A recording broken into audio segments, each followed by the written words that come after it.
Hello दोस्तों, क्या आपको भी टेक्नीशियन से लेके टेक्निकल मैनेजर बनना है? Then you should not be missing this video.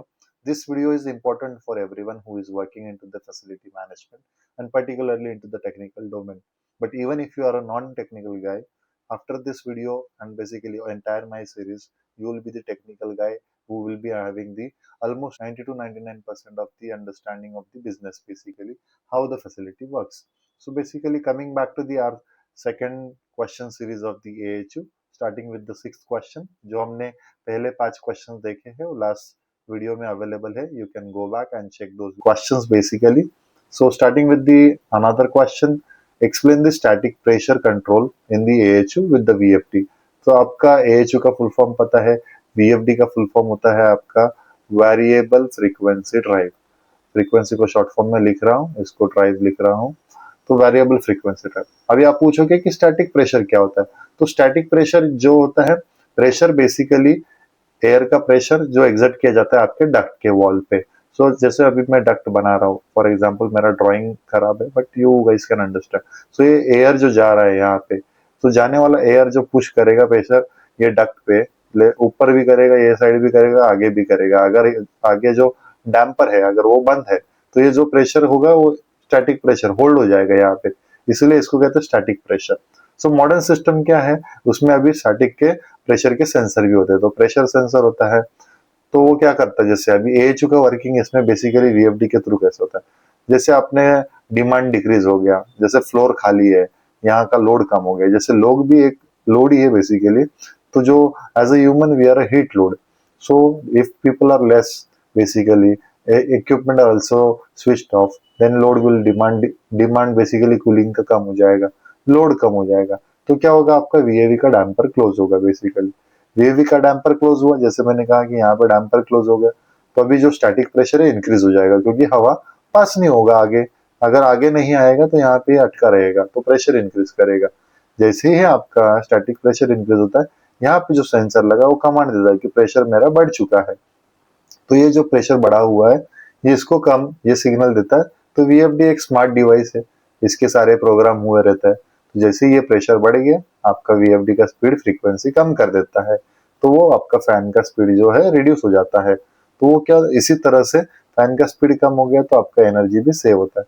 तो आप कहोगे अभी एनर्जी और फैन का रिलेशन कैसा है, इसीलिए मैंने ये भी लिखा है यहाँ पे कि आपका फैन का पावर जो है वैरी होता है क्यूब ऑफ स्पीड के साथ में. तो बेसिकली ये जो पावर है ये आपका डायरेक्टली प्रोपोर्शनल होता है cube of this speed. Speed जो भी हमारा एन में रिप्रेजेंट होता है, इसका जो फॉर्मूला है बेसिकली आप देखोगे तो P2/P1 होता है इज इक्वल टू N2/N1 होता है. अभी आप N2/N1 P2/P1 जो है बेसिकली ये आपका इनिशियल पावर है, ये आपका न्यू पावर है. यहाँ पे आपका न्यू पावर है, ये स्टार्ट पावर कह सकते हो आप, स्टार्ट न्यू. देन यहाँ पे भी सिमिलर, स्टार्ट का जो आपका स्पीड है ये आपका जो स्पीड है बेसिकली आपका न्यू स्पीड है. तो स्पीड है बेसिकली. तो जैसे ही आप स्पीड कम कर दोगे बेसिकली, तो यहाँ पे फैन का स्पीड कम हो गया तो पावर का भी कंजम्पशन कम हो जाएगा. तो 10% of reduction in speed which is approximately 27% of your power saving. तो जैसे ही फैन का स्पीड कम, आपका एनर्जी सेविंग बढ़ जाता है. Then second question basically, how do you perform the AHU का परफॉर्मेंस ऑडिटिंग. देखिए काम हो रहा है, सब हो रहा है, लेकिन ऑडिट होना चाहिए.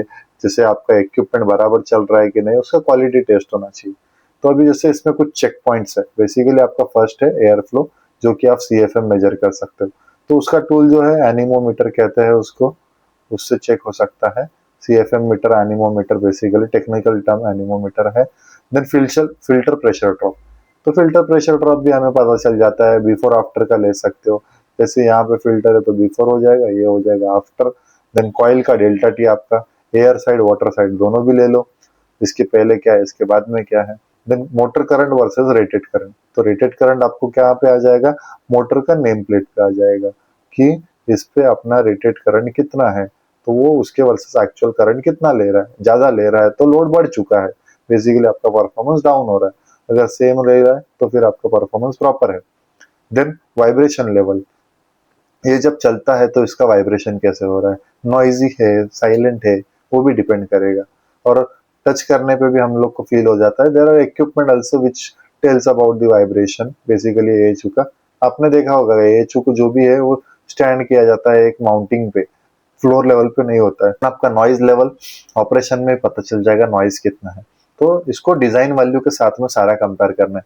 आपके पास हैंडओवर का डेटा होता है बेसिकली फाइल्स, तो उसके साथ में आप चेक कर सकते हो। If deviation is more than your 10 to 15%, then correction action is required. Then you should call for the next basically your AMC partner and get the correction done. Then another question, what causes the low chilled water return temperature in AHU? अभी जो लो chilled water return temperature है, basically supply तो ठंडा ही आने वाला है आपका, लेकिन जो रिटर्न में भी जा रहा है, तो रिटर्न में भी अगर कम रहेगा तो इसका तो हमने लास्ट वीडियो में भी देखा है कि आप देखोगे एक्सेस वाटर फ्लो है, मतलब काफी फास्ट जा रहा है बेसिकली। तो यह देखिए लो रिटर्न वाटर टेम्परेचर में indicate your excess water flow. अगर पानी एकदम फास्ट जा रहा है, जैसे 7 डिग्री पे आके 8 पे आ गया, तो एकदम फास्ट मूव हो रहा है, वो रुक ही नहीं रहा है। रुक नहीं रहा है मतलब वो आपका कॉइल का जो कॉन्टेक्ट सरफेस है इसके साथ में टच बना नहीं पा रहा है, इसके साथ में आपका कांटेक्ट नहीं हो पा रहा है। देन आपका लो हीट लोड, अभी जैसे हीट लोड कम रहेगा, फ्लोर पे ही आदमी कम है, आपके इक्विपमेंट कम है, तो एसी चलाओगे तो भी वो हीट लोड उतना नहीं बनेगा।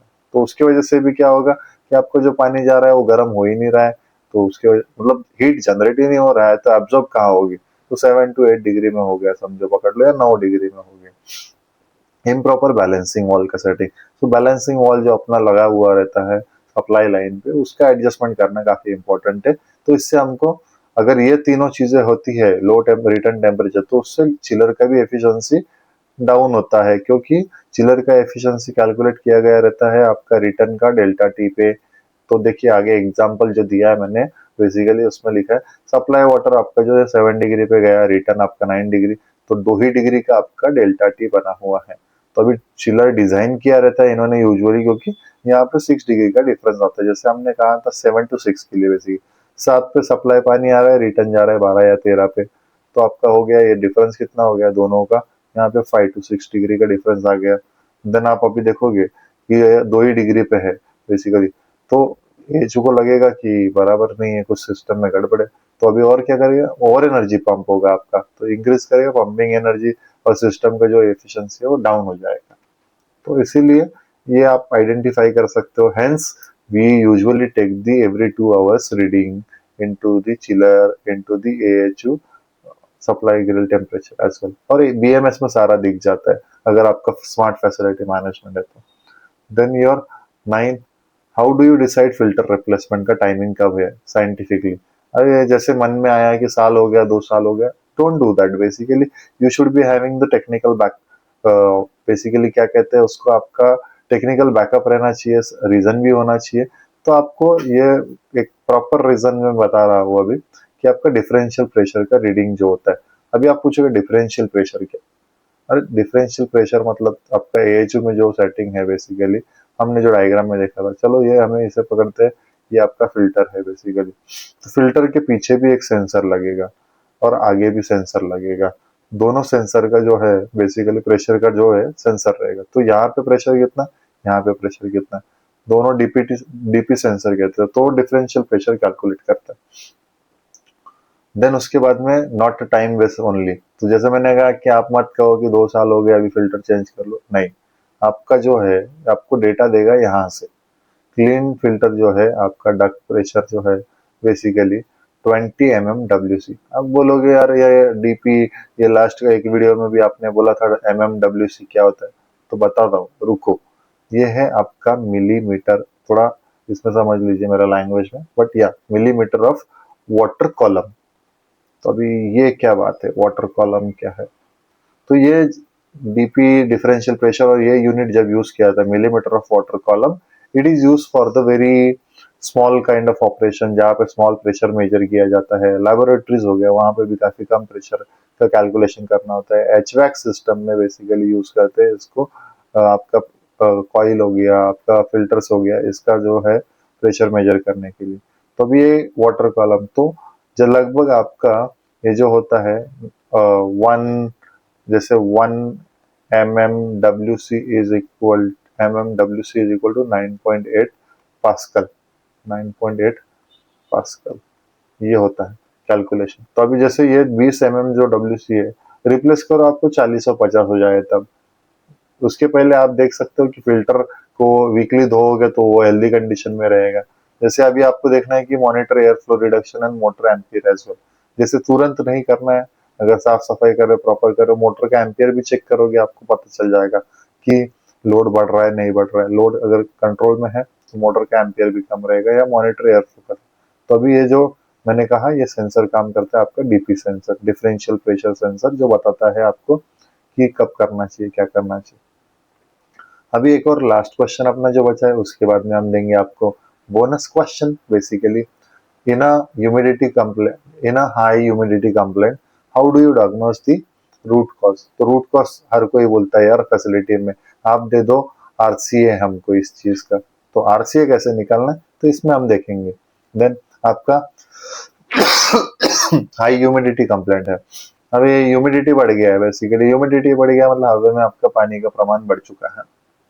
अभी आपको चेक करना है इसमें लिए क्या क्या करोगे, स्टेप बाय स्टेप जाना है। बेसिकली पहले हम चेक करेंगे कि चिल्ड वाटर सप्लाई टेम्परेचर कितना है। चिल्ड वाटर सप्लाई टेम्परेचर अपना क्या रेंज है, अगर आपको याद है तो 7 degree to 8 degree, yes. Then आपको चेक कॉइल क्लीनलीनेस, कॉइल कितना क्लीन है कैसे पता चलेगा, उसका भी टेम्परेचर डिफरेंस आता है। कितने पहले कॉइल क्लीन हुआ था वो भी चेक कर सकते हैं। विजुअल इंस्पेक्शन भी कुछ होता है वो भी करना है।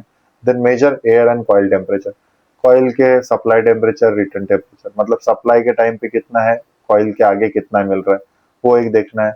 कॉइल देन एयर का टेम्परेचर देखना है, एयर का टेम्परेचर जाने के पहले कितना है और आने के बाद कितना है वो देखना है।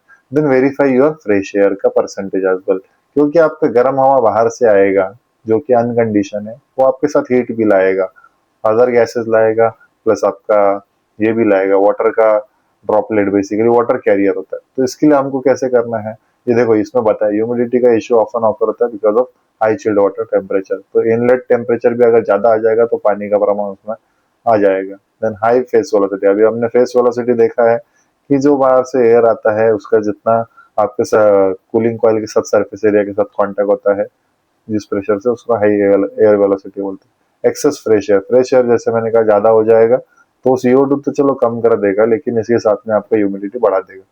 जैसे एक एग्जांपल दिया है, मानसून में अगर हम फ्रेश एयर डैम्पर को फुल ओपन करते तो आपका ह्यूमिडिटी जो है ड्रास्टिकली इंक्रीज होता है। तो इसलिए हम सारी चीजें फैक्टर करनी पड़ती है, उसी के हिसाब से ह्यूमिडिटी मेंटेन करना पड़ता है। अगर इसीलिए मानसून में ज्यादा यूज किया जाता है ह्यूमिड, इसमें डी ह्यूमिडिफायर यूज करते हैं, ह्यूमिडिफायर। पेंटिंग्स एंड ऑल काफी डैमेज होता है इसकी वजह से, तो you need to take care of that. देखिए bonus high level of question है इसमें। अभी जो हमने यहाँ तक सीख रहे AHU सीख रहे तो एयर फ्लो भी आएगा, स्टैटिक प्रेशर भी आएगा और फैन का पावर भी आएगा। अभी हमने ऊपर एक क्वेश्चन देखा जिसमें इसका सिनोनिम बेसिकली डिपेंडेंसी था एक दूसरे पे। तो देखिए फैन पावर जो है वो आपका डायरेक्टली प्रोपोर्शनल है आपके एयर फ्लो को। जैसे फैन का पावर बढ़ेगा एयर फ्लो बढ़ेगा, उसके बाद में स्टैटिक प्रेशर भी बढ़ेगा। लेकिन power and the static pressure are directly है तो इसका आपका स्पीड का क्यूबिक्स। तो हेंस अगर आप स्पीड थोड़ा कम करते हो जैसे या फिर स्पीड बढ़ाते हो तो हम बढ़ा के देखते हैं। स्मॉल इंक्रीज इन स्पीड आपका large increase in the power consumption होता है। जैसे हमने यहाँ पे स्पीड में इंक्रीज कर दिया 1 तो 1 का क्यूबिक हो जाएगा बेसिकली यहाँ पे, या फिर 2 पकड़ लो 2 का क्यूबिक हो जाएगा। पावर आपका कितना होगा 8 गुना बढ़ेगा, P इज इक्वल टू 8। तो ये डिपेंड करता है। तो that is why VFD optimization जो है क्रिटिकल होता है लार्ज बिल्डिंग के कमर्शियल ऑपरेशन में। जैसे कि मैं पहले से ही कह रहा हूँ आपको 60 to 70% जो है आपका बेसिकली ये because of your electricity consumption, basically 60 to 70% electric consumption is because of your HVAC and the chiller system. So here we have almost covered the main important questions of the air handling unit AHUs. Now we'll move to some different topic, but stay tuned and wait for my videos. And in case you want something to be covered into my video, please comment on this video so I'll cover those topics. And thank you so much.